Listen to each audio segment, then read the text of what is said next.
Alors pour vous parler effectivement de l'ouvrage que j'ai commis l'année dernière sur radicaliser la démocratie, bien avant Nuit debout, hein, le livre est paru l'année dernière, donc pas de connexion avec ce qu'on vit actuellement. Peut-être, puisqu'on est en séminaire, vous dire quelques mots en introduction sur le making-of, la manière dont j'ai conçu ou préparé cet ouvrage. Et je l'ai préparé en tant que juriste. Le point de départ de ma réflexion est très simple pour un juriste, et notamment ici à Aix-en-Provence, vous allez tout de suite comprendre ce que ça veut dire. Ma réflexion est partie de cette fameuse décision du Conseil constitutionnel, de cet obiter dictum selon lequel la loi votée n'exprime la volonté générale que dans le respect de la Constitution. 1985. Et cette phrase m'a heurté. Elle m'a heurté puisque l'article 6 de la déclaration de 1789, vous le savez, dit la loi est l'expression de la volonté générale. Et 200 ans après, le Conseil dit non, la loi n'exprime la volonté générale que dans le respect de la Constitution. Et la question que je me suis posée, c'est est-ce que ce changement était anodin, anecdotique, ou bien est-ce qu'il nous disait quelque chose sur la mutation, la transformation du système constitutionnel, du régime constitutionnel et au-delà du régime démocratique? Et j'ai été confronté à des réponses, par exemple celle de Michel Tropper, en me disant non, mais ça ne change rien du tout. Ça ne change rien du tout, puisque vous connaissez le syllogisme de Michel Tropper, est représentant toute institution qui participe à la définition de la volonté générale. Or, le Conseil constitutionnel participe à la détermination de la volonté générale, donc le Conseil est un représentant, donc nous sommes toujours dans le cadre d'une démocratie représentative. Vous connaissez les autres réponses, celle de l'aiguilleur. Hein, finalement, ça ne change rien, puisque le Conseil constitutionnel ne se prononce pas sur le fond de la loi, mais ne fait que dire selon quelle procédure doit être adoptée telle mesure. Je n'ai pas été convaincu par ces réponses, et je suis parti de l'idée que cette nouvelle définition de la loi, imposait aux constitutionnalistes, aux juristes, de reprendre la réflexion sur tous les éléments qui jusqu'alors avaient fondé leur enseignement, leur recherche en droit constitutionnel. Et c'est ainsi que, nous sommes en 1985, c'est ainsi que, avec mon équipe de recherche, à l'époque à Montpellier, on a entamé une réflexion qui a abouti à un colloque en 1992, sur le thème de la démocratie continue. C'est en 1992 que, pour la première fois, j'ai mis dans le public cette expression. C'est un colloque qui avait été présidé par le doyen Vedel. Il y avait à l'époque Léo Hamon, il y avait des politistes, il y avait des philosophes, Jacques Lenoble, il y avait des collègues, il y avait Michel Rosenfeld qui était là. Donc j'ai soumis en quelque sorte à la critique des juristes, des philosophes, des politistes, des historiens, cette idée que finalement cet obiter dictum de 1985 conduisait à une nouvelle forme de démocratie qui n'était plus la démocratie représentative, mais ce que j'ai cru pouvoir appeler la démocratie continue. Ça, c'était en 92. Donc, vous voyez, c'est la réflexion de juriste, à partir de cette réflexion de juriste, et de cette intuition ou de cette hypothèse que ça nous obligeait à reprendre notre discussion sur les grands principes du droit constitutionnel. Et puis, j'ai donné des sujets de thèse. Par exemple, Philippe Blacher, qui est maintenant collègue à Lyon, a fait sa thèse précisément sur cet obiter dictum de la loi n'exprime la volonté générale que dans le respect de la Constitution. Donc on a travaillé au sein de l'équipe sur cette hypothèse avec distribution de sujets de thèse, de mémoire, de rencontres avec les uns les autres, etc. Et j'ai moi-même, à partir de là, écrit un certain nombre d'articles un peu épars, jusqu'à ce que Pierre Rosanvallon prenne contact avec moi, après avoir lu les différents articles que j'avais pu écrire, et me demande de venir faire un cours au Collège de France, dans le cadre de la chaire qu'il anime. Et donc j'ai fait ce cours, on a sympathisé, on a discuté. Il m'a reproché d'avoir utilisé le mot démocratie continue parce qu'il aurait bien voulu utiliser ce mot, mais finalement il était obligé de prendre un autre mot. Il a dit démocratie inachevée pour pas dire continue. Bon, bref, une amitié est née et Rosanvallon m'a dit écoute, il faudrait maintenant mettre un peu en cohérence tout ce qui a été fait depuis 1992 et le résultat est ce livre qui a été publié donc l'année dernière dans une des collections du Seuil que dirige Rosanvallon. Ce que je veux vous montrer ici, c'est que ce travail, même s'il est personnel, est un travail collectif. C'est un travail qui repose sur une équipe de recherche, qui repose sur une discussion avec d'autres disciplines que le droit, et qui est un aboutissement en quelque sorte, et que j'espère n'est pas terminé. Et je pense que les questions que vous allez me poser me permettront de corriger, d'améliorer, de compléter pour vous convaincre encore plus, évidemment, de la justesse de mon propos. Mais voilà, je pense qu'on ne pense pas seul. Si on écrit seul, on ne pense pas seul. Et je dois évidemment une bonne partie de ma pensée au travail collectif qui a été mené au sein de l'équipe que je dirigeais à Montpellier. Et cette réflexion a été, renforcée, fortifiée par les événements politiques ou les événements institutionnels. Alors, je voudrais en donner deux pour éclairer dans l'actualité ma réflexion. La première, c'est que je suis très surpris, en tous les cas, ce qui se passe dans nos sociétés m'inquiète, me fait réfléchir. Quand je vois la Hongrie, quand je vois la Pologne, quand je vois la Slovaquie, quand je vois l'Autriche, quand je vois le Danemark, quand je vois le Royaume-Uni, mais quand je vois aussi la France, je constate que ces pays-là ne remettent jamais en cause le suffrage universel, ne remettent jamais en cause le résultat d'un vote aux élections législatives, aux élections présidentielles. En revanche, ils remettent en cause la justice, le juge.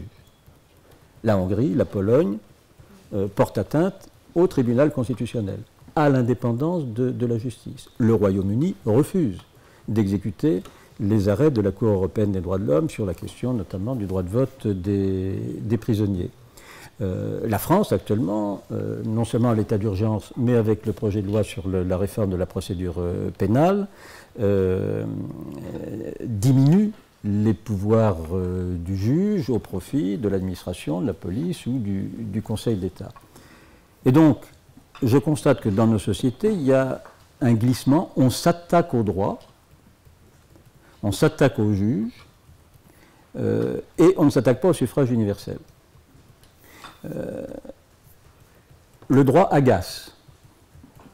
Le droit, parce qu'il vient rappeler un certain nombre de principes à respecter, gêne, et par conséquent, on met à l'écart les juges. On ne met pas à l'écart le suffrage universel, on met à l'écart le juge. Donc l'interrogation, reliée à l'obiter dictum de 1985, est-ce que finalement, le droit, les juges, ne seraient pas des éléments plus intéressants pour qualifier la démocratie que le vote, que le suffrage universel?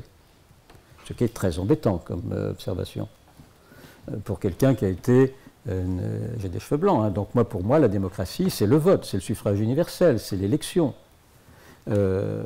Sinon, si c'est les juges, c'est le gouvernement des juges, c'est l'aristocratie, c'est l'oligarchie, c'est pas bien.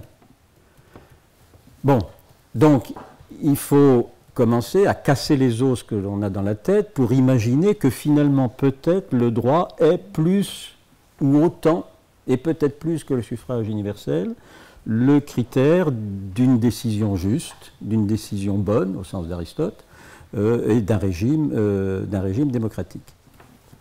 Le deuxième élément qui disons, est venu se surajouter à ce que je viens de dire, mais on pourrait prendre d'autres éléments dans l'actualité, c'est le fameux épisode du mariage pour tous. Le fameux épisode du mariage pour tous, je dois d'ailleurs en parler, il me semble, dans le bouquin, et qui m'a là aussi frappé. Qui m'a frappé au sens où ça m'a mis mal à l'aise. Je pense qu'un chercheur commence à chercher lorsqu'il est mal à l'aise par des événements qui lui arrivent dans la figure et qui viennent tournebouler les catégories à partir desquelles il avait l'habitude de penser. Alors, je rappelle cet épisode, le mariage pour tous, 2013, en Croatie, en France et au Brésil, à la même époque. Avril-mai. Et en Croatie, il y a une pétition qui circule, qui est animée donc par la Frigide Barjot de l'époque, de là-bas, et qui obtient 700 000 signatures. Et dans la Constitution croate, quand il y a 700 000 signatures, le référendum est obligatoire. Il y a donc un référendum qui est organisé en Croatie. Le peuple vote. Et vote non au mariage pour tous. Donc, démocratie directe, le référendum, le peuple. Même année, avril-mai 2013, la France, pétition devant le Conseil économique et social. Chez nous, il n'y a pas de référendum sur les questions de société, donc pas de référendum en France, et le Parlement vote le mariage pour tous. Démocratie représentative. Brésil, même année, même mois. Un maire d'une commune du Brésil avait refusé le mariage entre deux hommes. Je passe sur la procédure, ça arrive jusqu'à la Cour suprême, et la Cour suprême condamne le maire au motif que le maire a porté atteinte au principe d'égalité en faisant une discrimination selon l'orientation sexuelle des personnes et impose au maire de marier les deux hommes. Donc la question que je me pose est: quel est le pays le plus démocratique? La Croatie, la France ou le Brésil? Vous voyez qu'avec les schémas que l'on a dans la tête, évidemment, spontanément, on va dire la Croatie, le vote, le peuple. Quel est le pays le moins démocratique? Le Brésil. Les juges ne sont pas élus, ils sont irresponsables. Et pourtant, on sent bien qu'on est un peu gêné quand même. Hein, d'avoir à dire que c'est la Croatie, qui est le pays le plus démocratique, il a voté non au mariage pour tous. Bon, on est gêné quand même. Bon. Donc, ces exemples-là mettent mal à l'aise nos catégories. Et par conséquent, soit on essaie, on fait la manière de Brecht, hein, soit on change pour dire non mais ne vous inquiétez pas, tout va bien, bon, soit on prend ces événements et puis on fait l'effort de repenser les choses. Et si ce n'était pas le Brésil le pays le plus démocratique? Et si ce n'était pas le Brésil? Et si le pays le moins démocratique, ce n'était pas la Croatie? Vous vous rendez compte le travail intellectuel qu'on doit être obligé de faire pour inverser le schéma que l'on a dans la tête depuis évidemment plusieurs décennies. Donc c'est à partir de ces faits-là, si vous voulez, que j'ai conforté, renforcé ma réflexion sur la nécessité de repenser un petit peu les rapports entre droit, suffrage universel, représentation, etc. Et à partir de là, que j'ai formulé de manière un peu plus serrée que je l'avais fait jusqu'à présent, l'idée de démocratie continue. Cette démocratie continue, je voudrais la présenter aujourd'hui devant vous autour de 4 points. Comme je ne suis pas obligé de faire 2 parties et 2 sous-parties, je vais faire en 4 points. Le premier point, c'est que pour moi, la démocratie est une forme de société et non pas une forme de gouvernement. Le deuxième point, c'est que la démocratie est une forme singulière de production de la règle. Le troisième point est que la démocratie continue est une forme de mise en scène des tensions constitutives d'une société.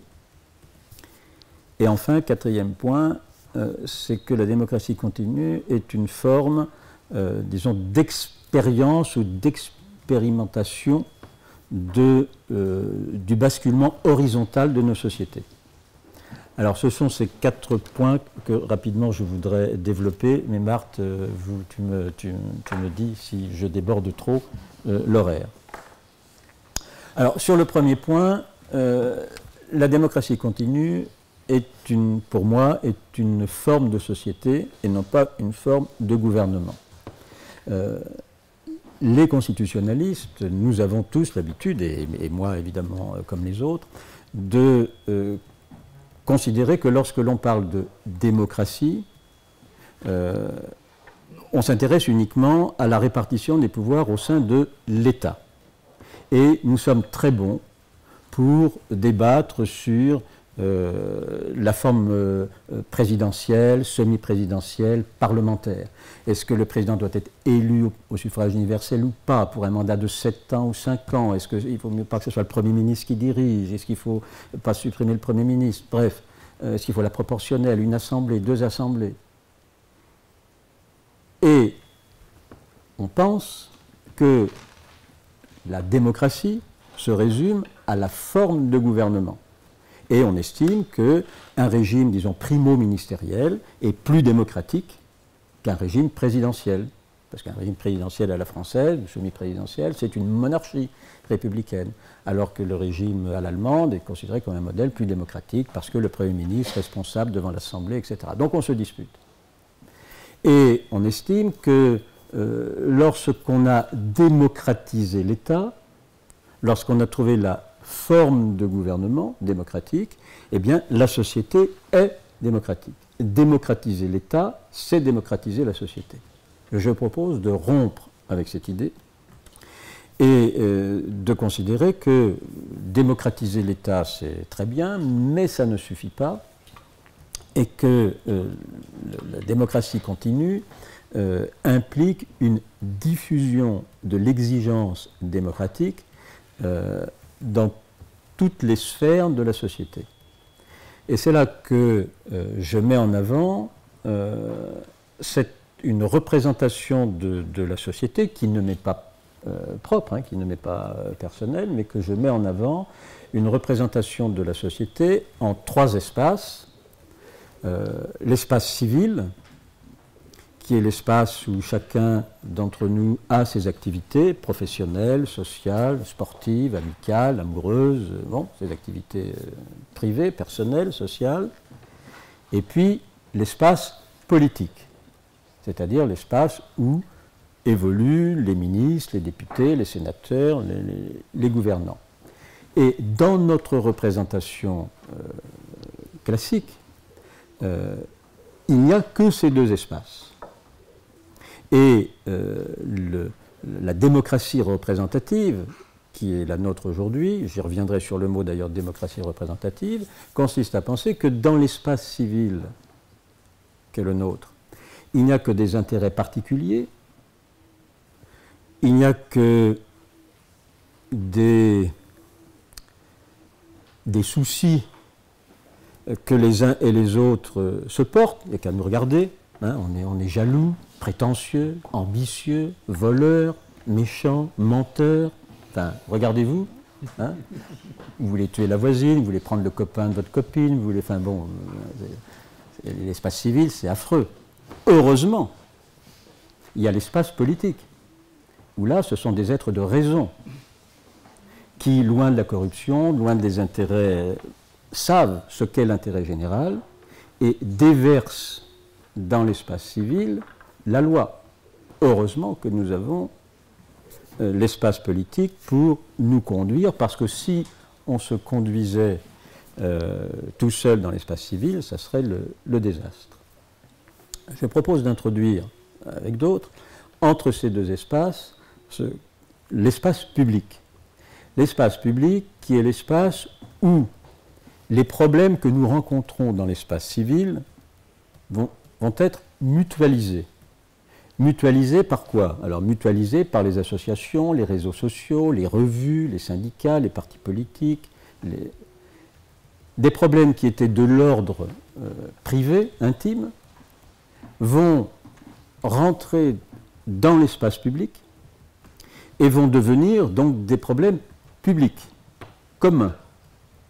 Et pour moi, l'espace public, et c'est là, le sens radical veut dire racine, hein, revenir à la racine, c'est donc pour moi dans l'espace public que se forme la volonté générale. C'est dans l'espace public que se forme la volonté générale parce que c'est là que, par la délibération, les problèmes vécus dans l'espace civil sont mutualisés et sont transformés en propositions de normes et portés ensuite dans l'espace politique. Autrement dit, la démocratie continue, c'est une démocratie qui renverse. Hein, ça part de la base. Ça part des problèmes vécus dans l'espace civil, mutualisés dans l'espace public et qui sont portés dans l'espace politique.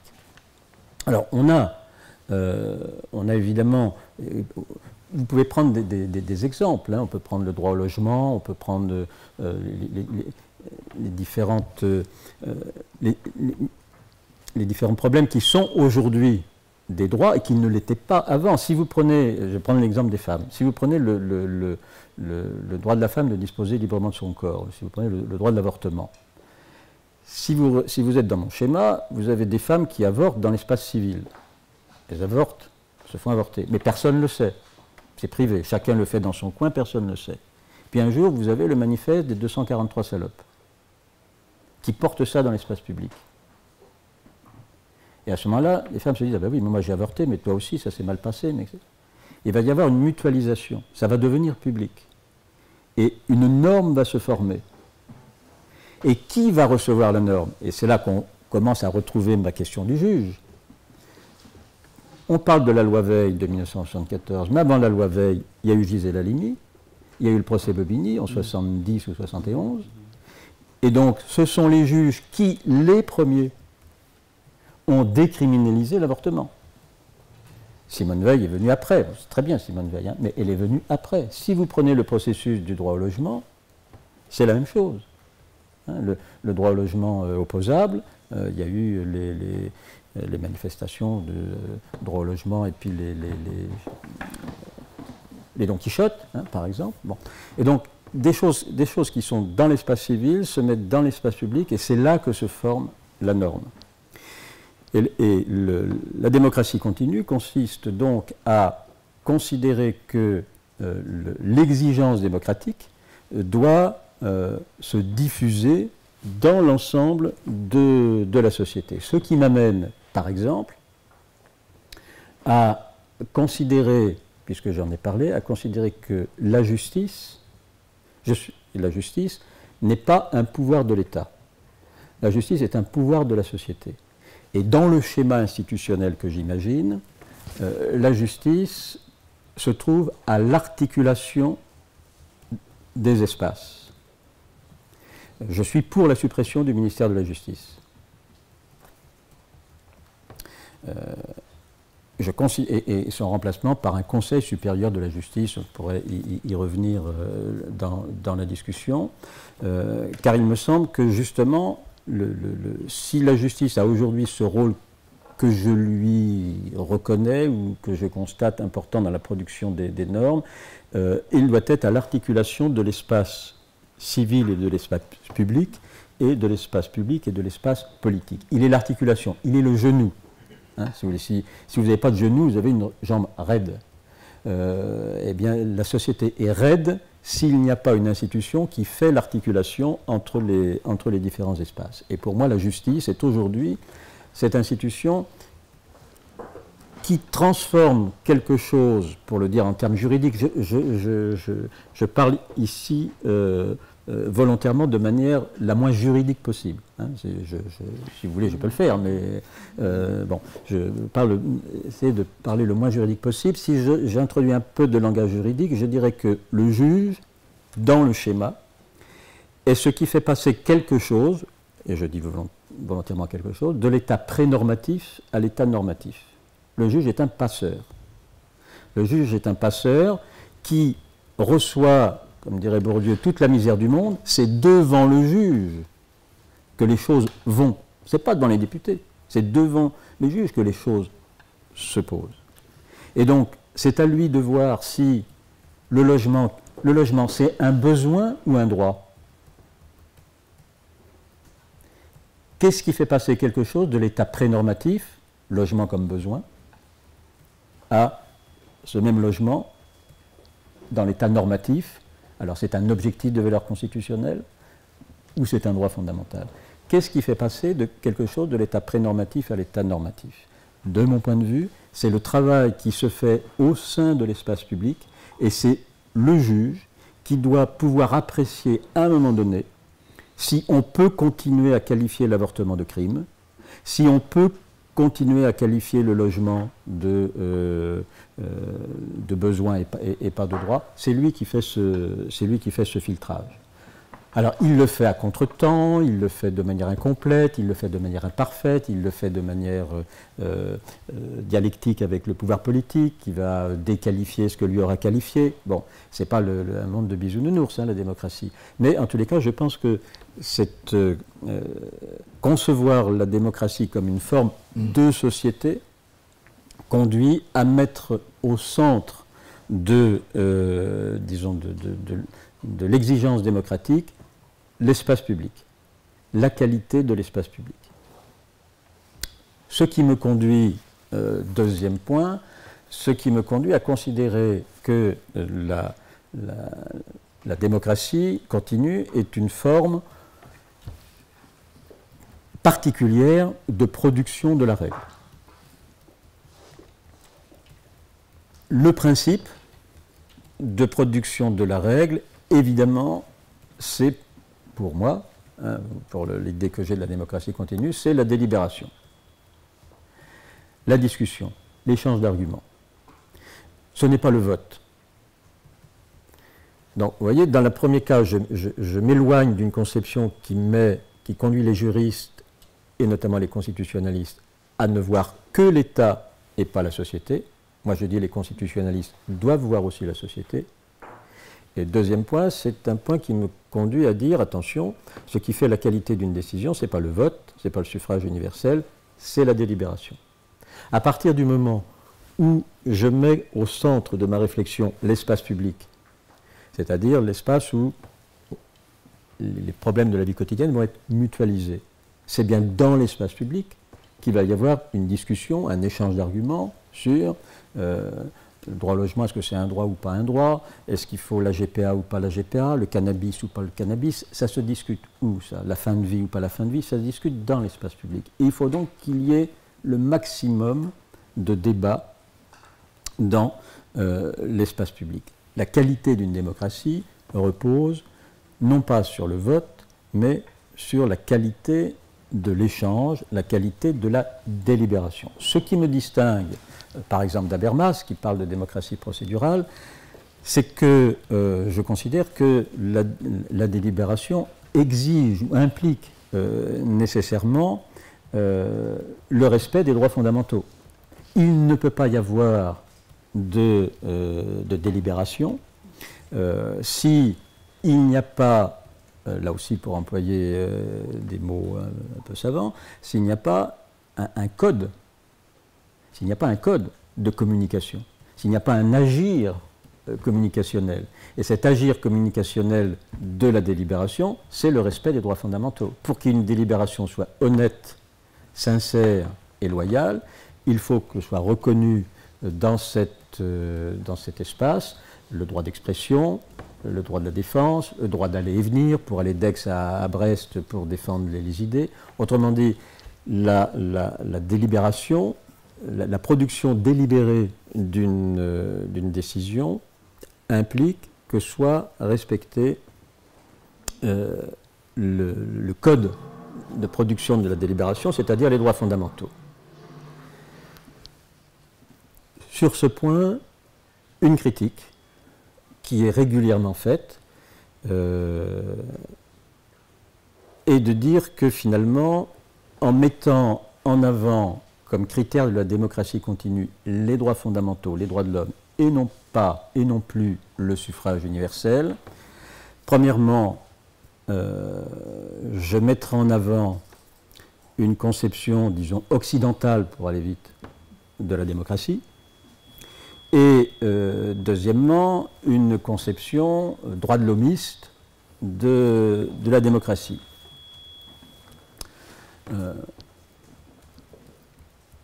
J'entends, j'ai eu un débat notamment avec Marcel Gauchet sur ce sujet, puisque Marcel Gauchet considère dans son dernier bouquin que la crise actuelle de la démocratie, c'est qu'il y a trop de droits de l'homme. Hein. Marcel Gauchet dit une société est fondée sur 3 éléments, le politique, le droit et l'histoire. Il y a eu, dit-il, une crise de libéralisme dans les années 1930 parce qu'à cette époque, c'est le politique, l'élément politique, c'est-à-dire l'État qui écrasait le droit et l'histoire. Hein. Aujourd'hui, dit-il, il y a une crise de la démocratie parce que les gens ont trop de droits, ils revendiquent des droits, et comme ils revendiquent des droits, eh bien, les gouvernements ne peuvent plus gouverner. Les gens sont toujours en train de réclamer le respect des droits, de nouveaux droits, et par conséquent, les démocraties sont devenues ingouvernables. La crise de la démocratie vient d'un trop-plein de droits. Évidemment, j'entends cette critique, je ne la partage pas. Je ne la partage pas parce que je considère que il y a, avec les droits de l'homme, 2 éléments qui me paraissent alors, presque constitutifs, au sens premier du mot constitutif, de la démocratie. Le premier élément, et je m'appuie sur la déclaration de 1789, ou même ce qui s'est passé en 1789, le premier élément, c'est que les droits de l'homme, la déclaration de 1789, les droits constitutionnels, sont ce qui constitue l'être humain comme citoyen.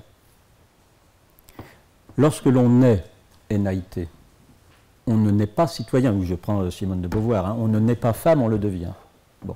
On ne naît pas citoyen, on le devient. Et on le devient notamment par les droits constitutionnels, les droits de l'homme, qui ont ce que Bourdieu appelait la force propre du droit. Moi, qui ne suis pas Bourdieu, je me réfère simplement aux fables, le miroir magique, Blanche-Neige. Hein, la déclaration de 1789, c'est le miroir magique dans lequel nous nous regardons, comme la reine, et le miroir parle. Quand nous regardons la Constitution, nous voyons que nous disposons du droit d'aller et venir, du droit d'expression. S'il n'y a pas de Constitution, on ne le sait pas. Ce sont donc les droits de l'homme, les droits constitutionnels, la Constitution, qui nous constituent en citoyens. Et si vous vous souvenez, si vous vous souvenez des débats qu'il y a eu en 1789, on y était tous, hein, si vous vous souvenez des débats qu'il y a eu en 1789, il y en a qui étaient contre la Déclaration des droits de l'homme. Hein. Il y a des révolutionnaires, pas des révolutionnaires qui étaient contre la Déclaration des droits de l'homme, et si vous relisez les débats, ils expliquent pourquoi ils sont contre. Ils disent, mais si on dit aux gens qu'ils ont des droits, ils vont croire qu'ils ont des droits. Et ça va être impossible de gouverner. C'est ce que j'ai ressorti à Gauchet, parce que c'est exactement l'argumentation de Gauchet aujourd'hui. Hein. Et il va y avoir un François Hollande à l'époque en 1789, puisque vous connaissez la synthèse. Hein, il y a certains qui voulaient qu'il n'y ait pas de déclaration des droits de l'homme, d'autres qui voulaient que les droits de l'homme soient dans la Constitution, synthèse hollandaise, résultat, ça se fait dans une déclaration, hein, c'est-à-dire hors du... Donc ça veut bien dire que, si vous voulez, les droits, l'énoncé des droits, nous transforme, nous fait changer de forme, nous fait devenir citoyens. Et je pense que Xavier, par exemple, dans les débats qu'il y a eu pour la rédaction de la Constitution tunisienne récemment, il y a eu tout un débat, notamment d'un collègue, qui nous disait, mais est-ce qu'on fait une Constitution pour les croyants ou est-ce qu'on fait une Constitution pour les citoyens ?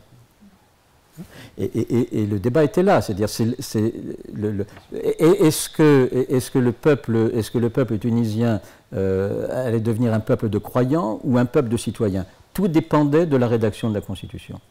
Hein, et ça a été dit explicitement par des collègues de l'Assemblée à l'Assemblée constituante. Donc, je pense que les droits de l'homme, comme critère de la démocratie continue, sont importants parce qu'ils constituent la figure de la démocratie, c'est-à-dire le citoyen. Le deuxième élément pour lequel, qui me conduit à répondre aux critiques droits de l'hommistes ou occidentalo, CIA et compagnie, c'est que j'essaie d'avoir une conception, je n'y arrive pas totalement, hein, évidemment, j'essaie d'avoir une conception la moins idéologique possible des droits de l'homme. Je veux dire par là que j'essaie de partir d'une conception matérialiste de l'homme. Et j'attache les droits à cette conception matérialiste. Alors, ça veut dire quoi? Ça veut dire que, est-ce qu'on peut se mettre d'accord sur l'idée qu'un être humain, c'est d'abord un corps physique. Et ça, qu'on soit juif, noir, jaune, vert, on a un corps, on est physique. On est aussi des êtres parlants. On parle, on pense. Alors qu'on pense bien, qu'on pense mal, mais tout le monde parle et pense. Et puis troisièmement, on est un être social, on vit avec les autres. Si je pars de ces trois éléments constitutifs, qui met à l'écart le plus possible les philosophies, les idéologies, etc., je vais attacher à cette matérialité des droits. Si l'homme est un corps, est attaché au corps des droits, le droit à l'intégrité physique, le droit de disposer librement de son corps, le droit d'accès à la santé pour protéger son corps. Ce qui me fait dire, par exemple, que être contre l'excision n'est pas être contre telle ou telle idéologie, mais je parle du corps physique. Et que ce corps physique a des droits, celui d'être respecté dans son intégrité. Si nous sommes des êtres pensants, eh bien, il faut qu'on reconnaisse, que ce soit en Asie, en Chine, partout, il faut qu'on reconnaisse la liberté de recherche, la liberté d'expression, etc. Si nous sommes des êtres sociaux, ça veut dire que nous devons reconnaître à chacun le droit de se réunir pour délibérer sur ce qui est bien pour la société ou pas. Par conséquent, les droits de l'homme auxquels je pense sont des droits qui touchent, sinon l'universel, en tout cas l'universalisable, en prenant l'être humain dans sa définition la plus matérielle ou la moins idéologisée possible. Et ce qui conduit, et ça retombe à des discussions qu'on a déjà eues, ce qui veut dire que la démocratie continue est une forme de démocratie qui s'ouvre sur le monde. Si effectivement je prends en compte comme figure de la démocratie continue cette notion-là d'être matériel, je peux arriver à penser une constitution mondiale. Je peux arriver à penser un citoyen du monde. Et je peux arriver à penser une cour constitutionnelle internationale, chère Ariane. Donc, la forme de démocratie continue est une forme, sinon universelle, en tous les cas une forme universalisable, parce qu'elle repose sur ce qui construit, ce qui constitue la figure de la démocratie, qui est le citoyen. Troisième forme, tu me dis si il reste 5 minutes. Après ça n'enregistre plus, donc je peux dire n'importe quoi après, c'est génial.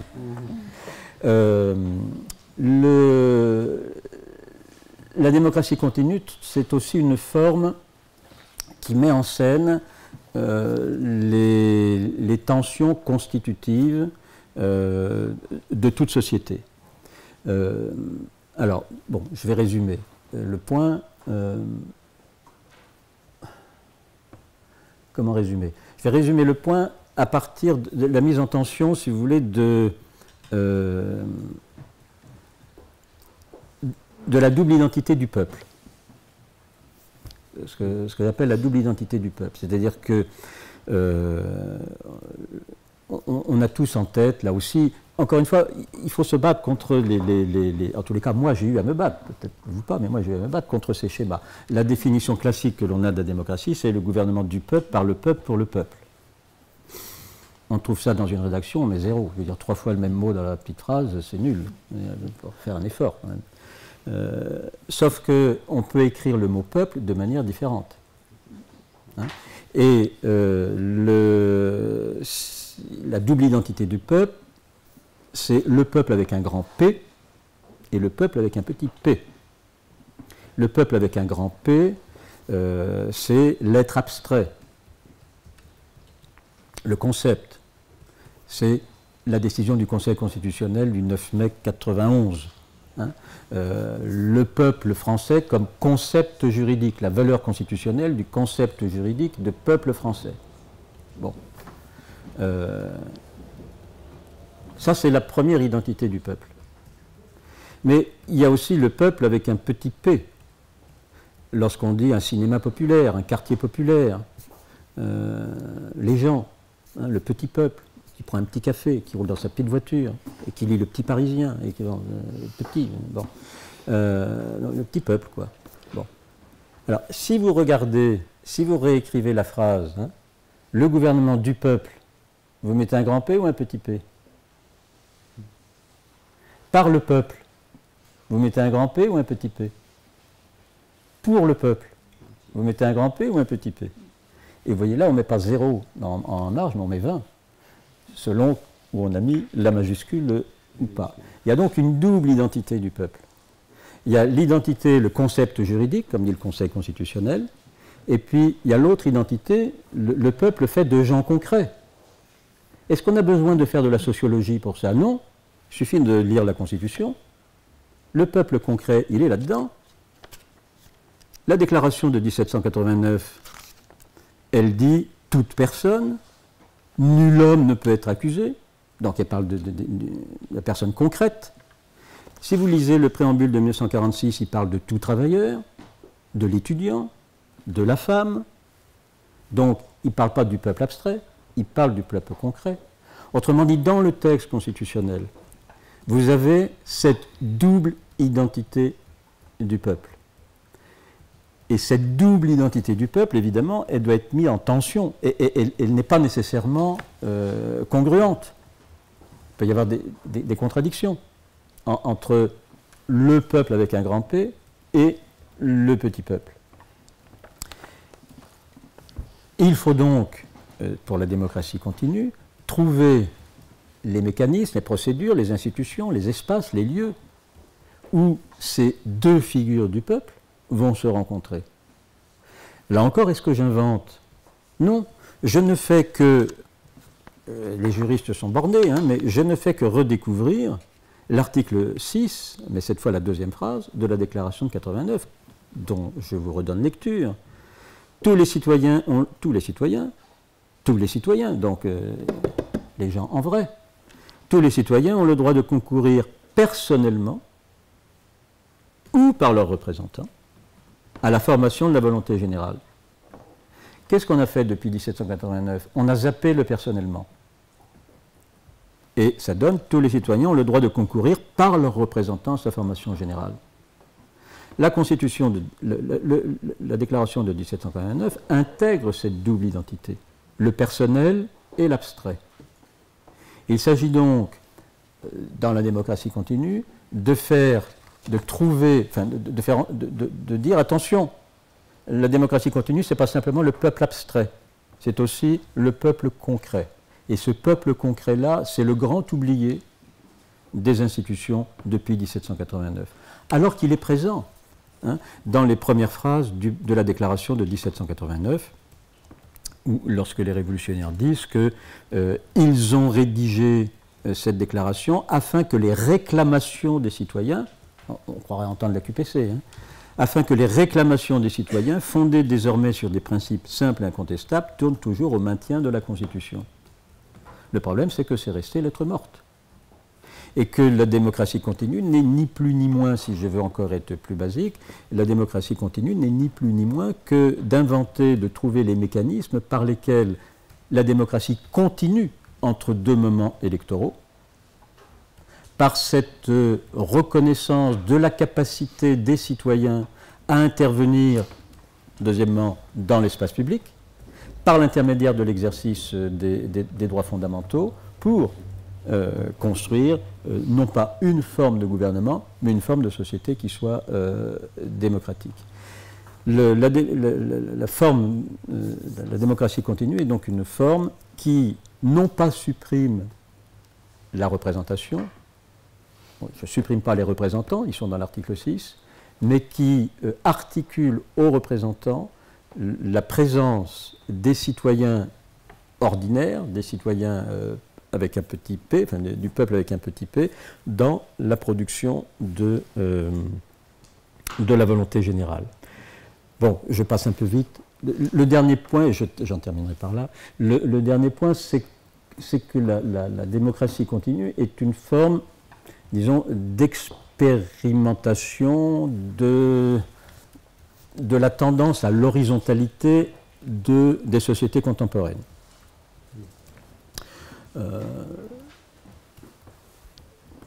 Là aussi, pour être bref, je pense que nous avons des institutions qui fonctionnent essentiellement de manière hiérarchique, verticale, parce qu'elles ont été inventées à un moment où nos sociétés étaient des sociétés hiérarchisées et verticales. Et que ces institutions étaient donc en symbiose avec la société. Or, aujourd'hui, il y a une tendance, disent les sociologues, à un basculement vers une société plus fluide, plus horizontale. Or, nous n'avons pas trouvé les institutions, les mécanismes, les procédures par lesquelles une société fonctionnant de manière horizontale va se représenter institutionnellement. Alors, on le voit, si on sort du droit constitutionnel, d'accord, si on sort du droit constitutionnel, si on prend je sais pas, le droit de la famille, par exemple, on voit bien l'horizontalité, le passage de la verticalité à l'horizontalité. Il y a quelques années, quand c'était bien, je parle comme Finkielkraut, quand c'était bien, il y a quelques années, il y avait la famille, avec le père, la mère obéissait, les enfants obéissaient, c'était vertical. Aujourd'hui, malheureusement, c'est plus ça. Le mari doit partager le pouvoir avec son épouse et les enfants. C'est la pagaille. C'est la pagaille. Nous sommes dans une société horizontale. Bon. Et on pourrait aussi voir dans l'entreprise, on pourrait voir dans l'éducation nationale.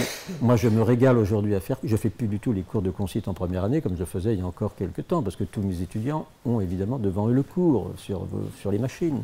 Donc, je fais le cours autrement que je le faisais, et je me régale. C'est plus intéressant pour moi de faire cours aujourd'hui que de faire cours il y a 15 ans, où j'étais obligé de dicter. Là, ils ont tout, donc c'est plus interactif, c'est horizontal. Donc, nous sommes dans une société... disons, qui bascule vers l'horizontal sans avoir trouvé ces institutions. La question est là, ma réponse est limitée, c'est-à-dire que je devine, j'ai l'intuition de ce défaut entre des institutions verticales et une société horizontale. Quelles sont les institutions de cette société fluide et horizontale? Je ne les ai pas trouvées. Alors, j'ai quelques exemples. Par exemple, je suis pour la reconnaissance d'un statut constitutionnel des lanceurs d'alerte civiques. Parce que précisément, on voit bien qu'aujourd'hui, tous les problèmes, entre guillemets, qui sortent sur l'espace public ne sont pas sortis par les partis politiques verticales. Je ne parle même pas de Nuit debout, hein, ne sont pas sortis par les députés, ne sont pas sortis par les sénateurs, mais ils sont sortis par une personne, qui, au courant d'un dysfonctionnement dans l'espace civil, le porte dans l'espace public. Cette personne prend des risques. Il faut un statut constitutionnel, société horizontale. Bon. Il y a ce que j'appelle aussi les assemblées primaires de citoyens. C'est-à-dire, je proposerais, dans cette recomposition utopique institutionnelle de la démocratie continue, que soit inscrit dans la Constitution l'obligation pour les parlementaires de réunir dans leurs circonscriptions respectives leurs électeurs, les citoyens de leur circonscription, et de leur soumettre tous les projets et propositions de loi avant que ces projets ou propositions soient débattus à l'Assemblée nationale, et que ce soit une obligation constitutionnelle. De même qu'il y a une obligation pour les projets de loi d'être soumis au Conseil d'État, moi pas pourquoi, je proposerais qu'il y ait une obligation de soumettre, horizontalité, de soumettre les projets et propositions de loi à ces assemblées primaires de citoyens. Mais ma réflexion est limitée. Ma réflexion est limitée tout simplement parce que les cadres dans lesquels je pense est un cadre qui a été formé par mes maîtres, par mes professeurs, et qu'il est parfois difficile de s'émanciper ou de casser ces cadres. Pour vous donner, et pour terminer, pour vous donner l'esprit finalement dans lequel tout ça a été pensé, tout ça a été pensé à partir d'une fable. J'aime beaucoup les fables. J'aime beaucoup toute histoire qui commence par « il était une fois », ça me rend dingue. Donc, vous connaissez la fable de la chèvre de M. Seguin. Elle est très jolie cette fable, la fable de M. Seguin. Hein, la fable de M. Seguin, vous connaissez la chèvre, elle est dans le pré, elle est contente, elle est heureuse, elle a de l'herbe, elle a tout ce qu'il faut, elle est heureuse. M. Seguin s'occupe d'elle, etc. Puis un jour, cette andouille, elle ne veut plus, elle s'en va. Elle s'en va, elle passe la journée dans le pré, elle rencontre ses copines, ses copains, les fleurs, les papillons, etc. Bon, elle est heureuse, tout. Et puis au petit matin, bouf, elle se fait manger par le loup. C'est affreux, hein? C'est terrible. Bon, à la place de la chèvre de M. Seguin, à la place de la chèvre, vous mettez le peuple, nous.